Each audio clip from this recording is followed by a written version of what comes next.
Hey you guys, my name is Sean and I'm a houseplant enthusiast from Jakarta, Indonesia. This episode brings us to Thailand and it's actually very differently formatted from our regular kind of episodes. So I'm going to be recommending some plants for you guys, and those of you who just want to browse and see my recommendations and see some cool plants, stick around. And in fact, you might slide over to the timeline where the plant tour starts, because I'm going to be going through a lot of terms and conditions for those of you who may decide to make a purchase of these plants. Now I'm going to be partnering up with Dragon Courier, which means that we can send these plants to a few countries, including the US, Europe, UK, EU, Singapore, and Hong Kong, and I believe South Africa as well. First of all, if you make a purchase here, you're directly supporting the channel. But I do implore for you guys, if these plants are available in your area or in your country, support your local growers first. Reach out to them first, because importing is stressful for everyone.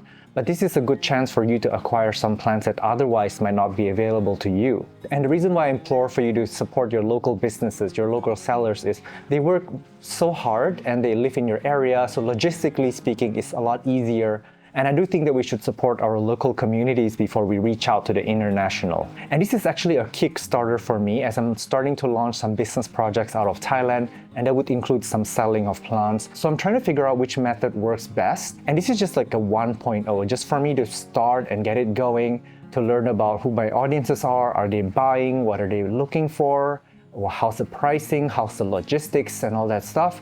So if you have any thoughts that are constructive in this episode, feel free to comment it down below, whether it's regarding the choice of plants and the process and anything that you can think of. Just as long as you're nice and constructive, I can accept any advice. Now, as an Onlyplants brand, I do like plants that are affordable.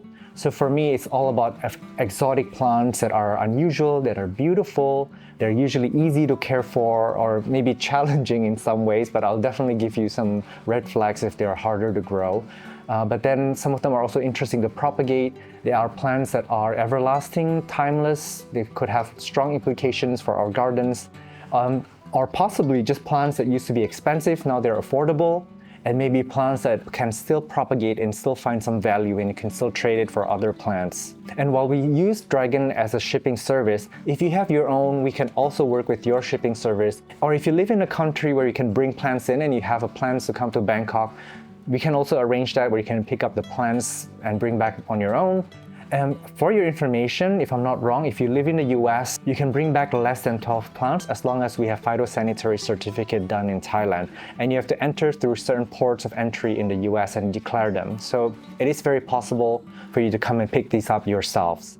And let me know in the comment section down below if you think it's a good idea for me to organize private tours for those of you who might want to come to Thailand to visit the nurseries. And I can arrange that for you guys. Whether you're into Anthuriums, Hoyas, Philodendrons, and Monsteras, I have very, very solid connections here. And I definitely have ways for you to get a phyto certificate to bring the plants out or ship them back to your country. So let me know if there's a demand for that service. Now, back to Dragon. I'm going to put a price list up on the screen, but there's going to be a detailed one on my Instagram account, which is at onlyplants.store. My minimum to ship is at least 1 kilograms, and for some countries, the minimum is like 10 kilograms. And the prices that you see in today's video, I put the estimated US price on the bottom of the screen. Keep in mind that it's just if you buy one plant. If you combine different plants and you have a box of like a solid volume of box, the price may go significantly lower, because the higher the volume is, the better the value is for shipping. And Dragon does door-to-door shipping. So if you live in the United States, you don't need any import permit, and the price already includes phytosanitary certificate. However, if you live in the Europe, UK, and other the US minor islands, you have to pay a little bit more for shipping fee. It's about 20 to 50% more. And you may have to pay between 45 to 80 US dollars for the phytosanitary certification, unfortunately. And if you live in Singapore, it will cost a lot less. And if you live in Indonesia, DM me, I may have ways to bring the plants to you. In terms of payment, I accept bank transfers. And these days, there's an app called Wise, W-I-S-E. It took me like 3 minutes to set it up, including having my bank account up and everything. I was able to wire international within a very short amount of time. So I think it's a reliable and a good way to transfer money. So that is what I recommend as a primary mode of payment. Or you can choose to send as PayPal, but I only receive PayPal payments with friends and family. This is because there's no fee included, but also because I don't get screwed over by people. Because believe it or not, it is more likely for you to be scamming me than for me to scam you. Know what I mean? Now, to order, there will be a Google form. It's going to be in the video description down below. It's going to be on my Instagram as well. In this Google sheet, you will fill in your details, your address and everything, so we know how to ship the plants to you. And you can put in your order. And the next step is within 1 to 2 business days, I will get back to you with an invoice, including the actual shipping cost of your order. And then you can choose to revise from it, or you can pay it in full and I will process it. So the timeline goes like this. This video is going to go up on 7th of March, and then the orders are going to close on the 16th of March, 2026. That's, I believe, a Monday, or about 2 weeks from when the video comes out. That's when all orders have to stop, and I will make a purchase order with these vendors and prepare them for shipping. Now, the shipping itself will be between 30th March to the 6th of April. We're gonna take time to process these plants, make sure they're clean, make sure they're safe for shipping. And then if I ship between the 30th and the 6th, it will take you between 2 to 7 days to arrive to your doorsteps, depending on where you live. Now, the terms and condition is gonna be in the video description down below, but I'm gonna do a story highlight on my Instagram as well at onlyplants.store, so you can look through it more carefully. But the gist of thing is that you cannot expect plants to be 100% healthy when we're importing it. There is a lot of plant stress. So I want to guarantee you that your plants are going to arrive in less than 100% health. And there are some rehabilitation process required, and it is not really for beginners. It's going to be stressful for everyone, for me, for you, and even for the plant. But it is a rewarding way for us to acquire some plants from overseas that otherwise would not be available in our area. And if you watch my channel often, you'll know that a lot of the rescue work happens in propagation. So it could just be that when you receive the plant, the root may have turned to mush or whatever, or some of the leaves may have dried off, and you may have to take single leaf propagation. That's how dire imports can be. Of course, I'm giving you the worst case scenario. In a lot of cases, plants actually arrive in very decent conditions. But then in some countries that require bare rooting, it's actually very, very stressful.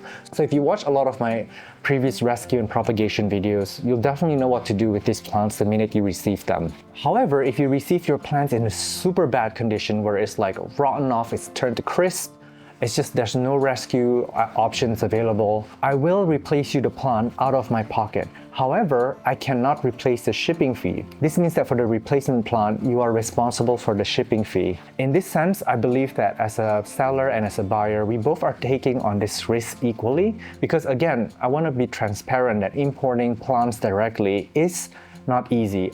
A lot of the people that you see maybe on Palm Street, or even some of the resellers in the US, Europe, or whatever, they actually bring in plants sometimes from Asia. They do bring in plants from China, from Thailand, or whatever. But there's always going to be a rehabilitation process, or even maybe you ship 100 plants, you might have 20 die-offs or whatever.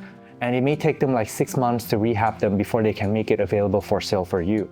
However, in our case, I am giving you the plants at a very, very good price, and I don't have the capabilities of rehabbing the plants for you guys. So this is kind of like a deal that we have where we each shoulder a little bit of the risk here, but try to have fun in the process as well, because I'm giving you a lot of the poo-poo, the bad stuff, but I think 80-90% of the sales are going to be amazing, and I do encourage for you guys to unbox it and show me what the unboxing looks like. I would really love to know what conditions the plants arrive in. It brings a smile to my face when I can find you the right plants at the right price. All right, with that out of the way, let's look at some interesting plants right here. Okay, so the first plant that we have here is the Monstera number 6. It is actually a normal Monstera deliciosa that has a very interesting mutation. So I filmed it at the Bangkok International Exotic Plant Show and Sale last year, and the image is going to be on the screen. It's just super highly fenestrated in that the middle section looks like lace put together very delicately. So it is a very interesting plant in my opinion, and I really think more people should have it. So what I have for sale here are the junior plants. So they're basically top cuts that have rooted. So the price is $198 each, but shipping cost is actually more than the price of the plant itself at $266. This is because of the volume. The volume of the plant is quite big. So if you live in the US, this plant will set you back around $460. But I also want to let you guys know that for a plant at this size, it's going to take you maybe 1.5 years to 2 years to see some beautiful fenestration. And as a buyer, you do need to make sure that you have the space to grow it big in order for you to reach that fenestration. Otherwise, it wouldn't make sense to pick up this plant at all. The next plant is the Monstera Legacy Estella. Now, the Monstera Legacy itself is a Thai constellation, and I believe it's mutated into like a creme brulee type thing. And then the Legacy came out maybe about 3 years ago, and the Estella here is an even more selected high variegation version of the Legacy. So this plant will set you back around $198 and shipping fees around $153. Again, I want to remind you guys that the shipping fee will differ from other regions, the UK and the Europe, and if you live in Singapore, the shipping cost is going to be a lot less. But in today's episode, you'll see that sometimes the shipping makes sense, sometimes it may not make sense. So when you decide to make a purchase, definitely you want to weigh in on the shipping cost as well. The next plant is the Monstera White Monster. Now we have these little tiny babies, and this is actually going to be very good value for shipping. Now for the White Monster, the variegation is actually very stable, so you don't really have to worry much about it. Next up, we have the Anthurium Delta Force. Now, with a lot of the plants that you see today, I filmed about 3 specimens, and I filmed these 3 because they are pretty much the retail sample of shipping, although I will not be able to accommodate each of your requests to choose exactly which plant it is. So I'm choosing some of the most average plants. And the Delta Force is a plant out of Florida, and it's very popular. It's got beautiful triangular shaped leaves, it's very dramatic. And it went into TC, so this is actually a TC plant that's grown up, and it's even flowered. The next plant is the Anthurium peltigerum. Now this is a species, and I think that the leaf shape is very interesting. It's almost like oval shape with some veins in the middle. So I just find that this is an Anthurium that looks a little bit like a Philodendron, and it's pretty easy to care for. And it stands out just enough in the plant collection, but doesn't scream out for your attention either. Now the next plant is the Anthurium vitarifolium. Now I'm shipping out smaller plants. Here's what the larger one look like, but keep in mind a large vitarifolium can get pretty big. This one here behind me, this is still a juvenile. Now they don't get as big and long as the pallidiflorums, but believe me, this plant can actually get like, I don't know, like this length or something. This is actually a fast-growing Anthurium, and I think easy to care for. And the ones I'm showing him has very good variegation. Now with variegated plants, I show you around 3 samples as well. And I tend to not choose the best variegation to show you, only because I don't want to show you the best plant and when you receive it, it's like below what you expect. So when you receive the plants that are shipped, it's gonna be pretty much around this level. It could be a little bit above, but with variegation, there's really no way of predicting, and there's no way for me to take a picture for every plant to show you and let you choose, because logistically it will be a nightmare for everyone. Okay, the next plant is the Alocasia longiloba black mamba. This is actually a pretty easy plant to grow. I have one upstairs over there. Beautiful purple leaves. This really caught my eye, and the back is like super dark, almost like black color. So this is a plant that looks very dramatic, and it's dramatic without like screaming color, if you know what I mean. It's something that people gravitate towards. So I think this is one that I would recommend, especially if you don't have like the super optimal light conditions that variegated plants need, and you want an Alocasia that kind of stands out a bit, that's still pretty easy to care for, that is a little bit interesting. And next we have the Alocasia nobilis albo pink. This is just so gorgeous. First of all, the plant itself, the canvas looks really beautiful. On top of that, the variegation, the splash is so nice. And since this is coming out of TC, we can select within the lot to find you the good variegation out of them. So this is not like a new hot item variegated plant that people are scrambling and they just make do with whatever variegation we have. This is one that went through selection process. And in my opinion, this is a pretty fast-growing, pretty easy variegated Alocasia to take care of, and easy is the key there. Next, we have the Alocasia longiloba Tycon. This really caught my eye. It looks like a typical longiloba shaped leaf, but then it does have that Monstera Thai constellation variegation on it. So it is actually quite beautiful, and something tells me that this is pretty easy to care for, and it has good implications for a garden as a garden plant. But it also looks good in a styling piece on your table, on your bright shelf. And here's what the adult leaf looks like. Next, we have the Alocasia lauterbachia albo. Now, these are actually very small plants, but the Alocasia lauterbachia can get massive, they can get huge. They can be as tall as a human being if you ground them or if you give them enough time. So I think this is a plant that is not difficult to care for, and I think a lot of people can pick it up, especially if you've grown the all-green lauterbachia, you would know what I'm talking about. Okay, the next one, the Alocasia Holy Grail. Oh my gosh, I knew I must have it when I saw it. So I have some actually back there on the shelf. I hoarded some for myself. But they're beautiful. They come up with this like very mutated leaf that looks alien-like out of this world. It's even more alien-like than the Alocasia venom. So I think this is one that is pretty interesting. It's visually very striking, and I believe this is not that difficult to care for. The one that I have back there has sized up pretty well in the last 2 months. It's a pretty fast grower. And the next one here, the Alocasia poly crossed with Watsoniana aurea. Gorgeous plant. First of all, when you have a hybrid like this, both the poly and the Watsonia are pretty easy to care for. They have hybrid vigor.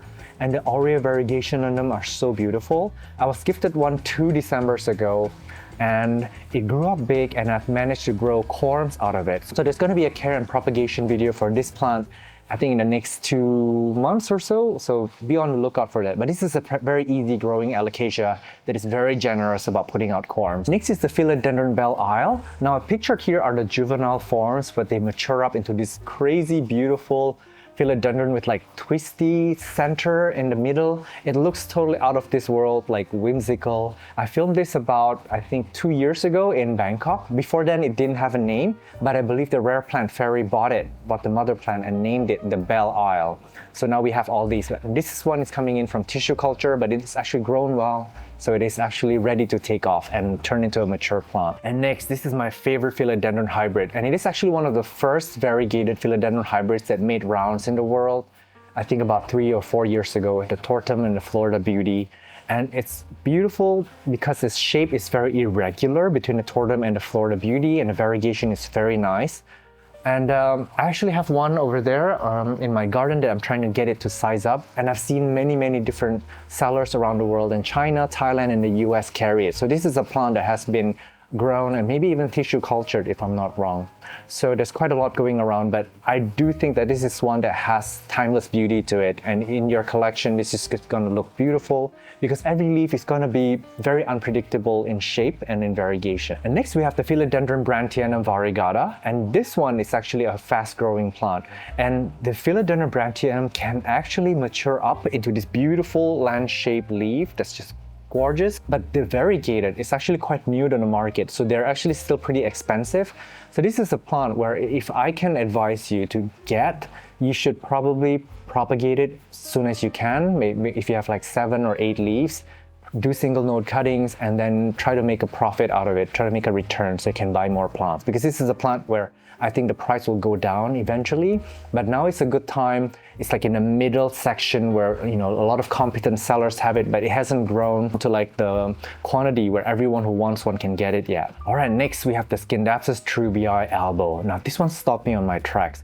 I know we have a lot of the Scindapsus out there with like the silver flecking and everything, but this one is such a classic look because the trubia itself is such a beautiful, classic silverish, bluish leaf with a bit of strokes that the white elbow here just complements it really well. It does look a little bit like the Philodendron white wizard and all that, except this is a trailing plant and it will look quite nice. And the trubia is actually very easy to grow, but then they're actually pretty slow to grow. And next to it, we have the green variety. This is the green on green variegation. And I was told that this green on green variegation is more popular in the US than the elbow. All right, moving on to the Aglaonema. This is my favorite, the Aglaonema Lotus Delight. It's made by Mr. Greg Hambali. And I'm pretty sure this has come into TC, but don't quote me on that. And this is actually a not so easy Aglaonema to grow. It's not the hardest as well. It grows at a moderate rate. It's not fast growing, but it is a very nice companion if you ask me. It has so much beauty to it. It is ornate. The color is very bright and vibrant, and it just screams out to you. I just love bright colored plants these days. I have a lot around the garden. I use them as styling pieces. So this is one that I really recommend for you guys, and I have 2 care and propagation video for the Aglaonema Lotus Delight in case you want to see how they're grown and cared for and propagated. Moving on, this is adorable. We have the Aglaonema Pink Sugar Bowl. Now this is where the shipping cost has come up a bit to $51, and the plant itself is only $48, so the shipping kind of costs more than the plant. Because the plant is actually quite big, and then the Aglaonemas, if you buy them as a single plant like this, when you grow them into a leggy plant, you can actually propagate it, or if you leave it alone, you should see little offsets come off from the side, so it's just going to start producing babies. So when you buy an Aglaonema at this size, it's already ready to put out these beautiful pups and branching. it's a pros and cons. It is a little bit more expensive, but this one here, the pink sugar bowl, is so stunning. It's got such whimsical colors. It really reminds me of like candy colors, Disneyland. It looks like a begonia or a caladium.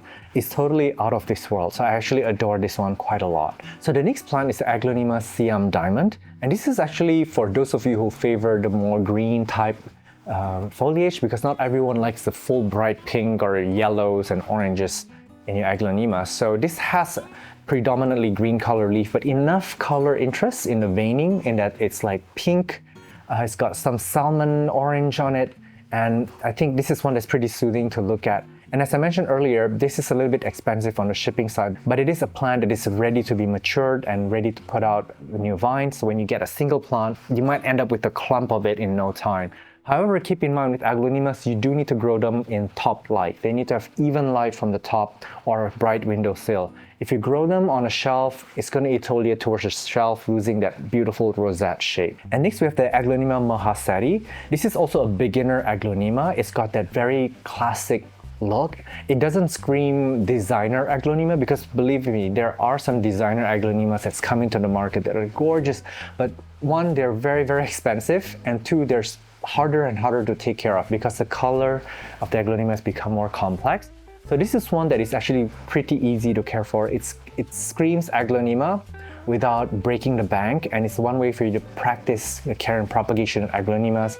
And of course, the color, in my opinion, is classic and timeless for this. And the next one, this is very, very funky. It's called the Aglaonema Punchy, and it's got this beautiful fuchsia color. Now keep in mind, Aglaonemas that are red or have a red tint are not that easy to grow. So this is maybe not for the beginners, but I do think that this has such interesting color that I decided to choose this out of the lot of Aglaonemas. And last but not least, we've got the Piper sylvaticum variegata. I love this plant. It does look a lot like a begonia, and it is a trailing type plant, a vining plant. So Pipers are super fun to propagate. And here's the thing with this one. The plant itself is not expensive, it's $28, but when you receive it, it's most likely going to be bare root. And Piper roots are very, very fine and delicate. If you have low humidity, I would recommend the Piper to be rehabilitated in a terrarium type situation. But if you receive the plant, it's most likely going to be a bit lame. I recommend to take single node cuttings and prop them in water. Of course, you can keep the base plant with the root ball. You can rehab it in moss and things like that. But definitely you do want to tent the one that the mother plant itself, because this plant will not do well in shipping. I just want to be very upfront with you guys, but still a plant that's worth having if you want to do a little bit of rehabilitation. Imagine if you have like a full pot of them cascading down if you keep propagating them, or have one climbing up a wall, or if you have a terrarium, this would absolutely make a wonderful terrarium plant. Alright, so I guess this is everything for now, and by the time you watch this, I would have moved to Thailand. So I'll be developing new projects, figuring out ways how to grow nurseries business, because it is my passion to grow other people's businesses. But here's the problem. In my years as a YouTuber, in the last 5 years, I've been touring places pretty much unpaid, by the way. Most of you think that my contents are paid. No. So I've been like busy building other people up, building other businesses up. But then I forgot to build myself up. So I haven't really learned how to monetize well. So I need to learn in the future how to work with some of these reputable growers, sellers, breeders, how to promote their business, how to move their products through the channel and introduce them to you guys, while furthering along my mission to tell the stories, to show you some beautiful plants, and of course to take care of them, propagate them, and share my experience and how I care for them. Alright, so thank you again so much for watching this all the way to the very end. Even if you decide not to make a purchase, let me know your thoughts down below, what you think of this. I know that a lot of you would feel negative about it. You don't want to see me cop out or turn my attention towards selling or commercializing my channel. There's definitely going to be that. I understand it, and it is a risk that I'm going to take, but I hope that you understand that bills need to be paid. I really am looking forward to increasing my quality of life over time. YouTube honestly don't pay a ton. And this is sort of my struggle, so I hope that you will give me the room to struggle, tolerate me, And for those of you who are willing to support, you can either make a purchase, you can support by sharing your ideas, you can also donate monthly for a cup of coffee a month at patreon.com/Sean from Onlyplants, or you can join as a YouTube member. Simply open any of my videos, and next to my channel name, you'll see either the subscribe button, and if you're not subscribed, or the subscribe button will turn into a join button to join as a member if you're already subscribed. So being a member really helps me out a lot. It's, again, a cup of coffee a month is not a lot of money, but for me, when you crowdsource all that fund, it really elevates my life, and it really furthers my mission, and I hope to bring you more wonderful content. So I promise to limit these kinds of videos, these kinds of selling, to maybe like once a month and stick to my usual programming. But from here, you can also learn some cool and interesting plants and my thoughts on some of them, and maybe get some opportunity to get your hands on some of them. All right, thank you again, and I'll see you in the next one. Bye.